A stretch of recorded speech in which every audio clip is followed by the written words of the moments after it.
Hi, I'm Wynne, and today I'm going to teach you how to stretch a canvas here in my studio in Rhode Island.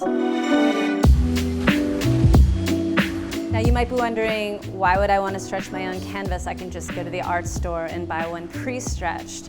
That's true, and a lot of people do that, but personally I love stretching my own canvas. I like choosing the stretcher bars, and I like doing it from the very beginning because then I feel like the piece of art is mine from the get-go. Some of the basic tools you'll need, and you don't need a lot, are the following. A staple gun is key.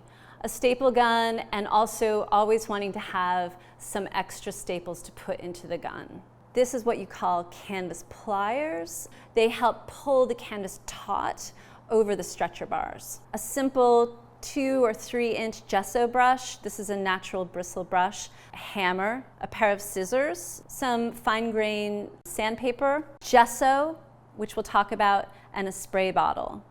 And then the other thing I have is something that is at a 90-degree angle to double check that when you put the stretchers together, that they're actually meeting at a 90-degree angle. These are canvas stretchers here, and they come in various sizes. When you buy them, let's say for instance you want to stretch something that's 16 by 20 inches, you'd need to buy 2 16-inch ones and 2 20-inch ones. So you always buy them in pairs. The other thing that you'll be needing is the canvas itself. And this is a cotton duck canvas. It's a medium weight. And I like buying it in a roll as opposed to folded, because when you buy it in a roll, you're not going to have a lot of creases in it. So the first step is to put together the canvas stretcher bars, and they're made in such a way that they actually have a ridge down one side and the other side is flat and smooth. So this is the upside is the ridge, and you want to be pairing the upside with the upside. So they're designed quite beautifully to just slip into place.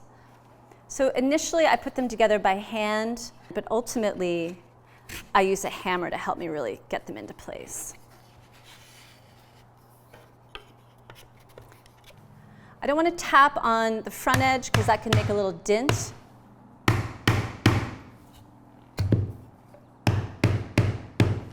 And the way I can check that these are 90-degree angles is to take something that is truly a 90-degree angle and just tuck it up into the interior corner. Make sure that this isn't warped or skewed in any way. And sometimes what I'll also do is I'll take this and I'll stick it up into a door frame, as long as the door frame is a 90-degree angle, and that can also help me with bigger canvases to see if they're actually 90 degrees.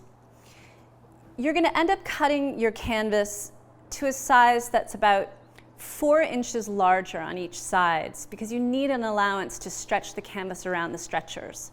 This ridge that goes all the way around the canvas stretchers, when you go to stretch the canvas, that ridge goes up against the fabric of the canvas. It holds the canvas up off the wood. If you put the canvas on this side that's totally flat, you would get like a ridge down the middle, and you don't want that. And I'm just going to look and make sure that it's centered. The way that the canvas is woven, the fibers are at a 90-degree angle. You want this to lay down along that weave. If you put it down diagonally and try to stretch the canvas, it's actually going to stretch a lot in that direction. That you don't want that. You want it so that when you stretch it, it doesn't pull that much. So you want it to be sort of parallel to the weave of the fabric. And look at how much I have hanging off the edges. That's okay, you can trim that later if you need to. Okay, this is the fun part. I'm going to pull this around. I'm going to pull it not super tight, but just a bit snug. I'm going to hold it down in my hand, and then I'm going to take my staple gun. I'm going to put the staple gun down. I'm going to put my hand on the back and put a staple in. Okay? First step. Then I'm going to take this, I'm going to turn it around, and I'm going to put a staple in the other side directly across from this one. And this is where the canvas pliers come into play. So these canvas pliers have a little ridge here. It's like a lever. It gives you leverage. It helps you pull the canvas tauter. The lever goes to the inside. The teeth grab the canvas. The lever teeters on the upper edge of the canvas bar here. And then it helps me create a tighter pull than my hands could do. So I'm pushing it away from myself. I'm straight across from that staple. I'm pulling it down, and I'm going to put another staple in to hold that. Then I'm going to turn to this side. I'm going to go across again. I'm going to pull this. I don't want to pull it too tight. I'm just going to pull it just for this first one, just tight enough.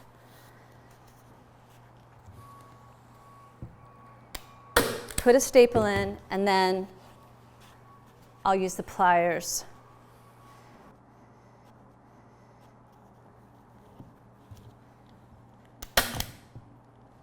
All right, so it's a start, but we have to do this all the way around.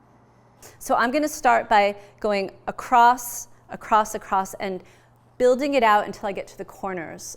But we want to always be flipping it as we go, so everything is equal and opposite. So I'm going to put the pliers just next to the first staple, pull this down, and I might give 1, 2. Same thing on this side, across from those, I'm pulling it down.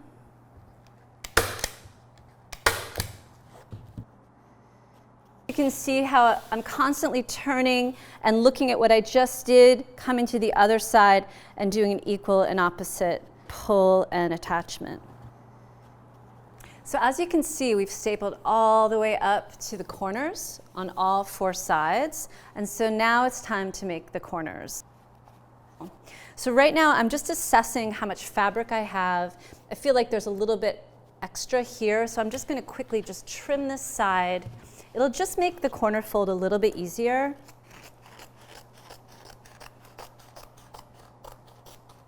And then I'm going to take the fabric. It's currently draped out to the side. I'm going to sort of take it and crease it with my thumbs. And then I'm going to tilt it so you can really see what's happening here. So I've creased it with my thumb. I'm going to take it and I'm going to pull it around. So you can see how as I've pulled it around, I've also allowed it to lay flat like that. So I'm going to do that one more time. I'm going to bring it up, I'm going to take it down, and I'm going to pull it flat. Just make sure this rests on a diagonal. And then I'm going to just sort of pull it taut, and I'm going to get my staple gun, and I'm just going to secure this down. There's my corner. It's kind of beautiful. And when you do this, you don't want this to come up over the edge. You want to sort of bring it, crease it, pull it, hold it down flat. So I've wrapped it around the corners here, and the same on the other side. And when I turn it here, you notice how sort of beautiful and somewhat taut the canvas is. All right? So we've stretched the canvas, but the next step is the thing that is really going to seal the fabric. If I put oil paint directly on this bare fabric, the oil would sink into it, and over time it would rot, and it wouldn't be archival. The gesso, which you'll see in a moment, is going to create a barrier between the absorbent fabric and the paint that we'll ultimately put on top of it. But first we put water on it, and I like doing it with a spray bottle. But you'll see something interesting if you look closely. It's really not absorbing in, it's beating up, and the reason that it's beating up, and I want to spray all the way to the corners, this canvas has sizing in it. And the sizing is sort of needs to be worked out, needs to be worked through. So what I'll do is I'll put a nice layer of water, and then I'll take my clean gesso brush, and I'll sort of scrub the water in. So I'm scrubbing the water in. I'm looking at this with a raking light. I'm sort of noticing the areas that the water's absorbed into and the areas that are still a little bit dry. And it's making it so that when I put the acrylic gesso on it, it's really going to seep in to the fabric to create a nice sealant. And the other really wonderful thing is once you put the water on, it becomes tight like a drum. And that's really what you want to have when you're painting. You don't want something wobbly and loose. So really tight, like a drum, incredible. So you'll have some gesso. Sometimes it comes in a bottle, sometimes it comes in more of a tub. Some of the gessos are a little more watery than others. So if you open up your gesso and it seems really pasty, like you want use a knife to spread it out, you probably want to add a little water to it. This gesso is pretty watery and a really nice consistency to use directly. I've got my gesso brush here, and I'm going to first just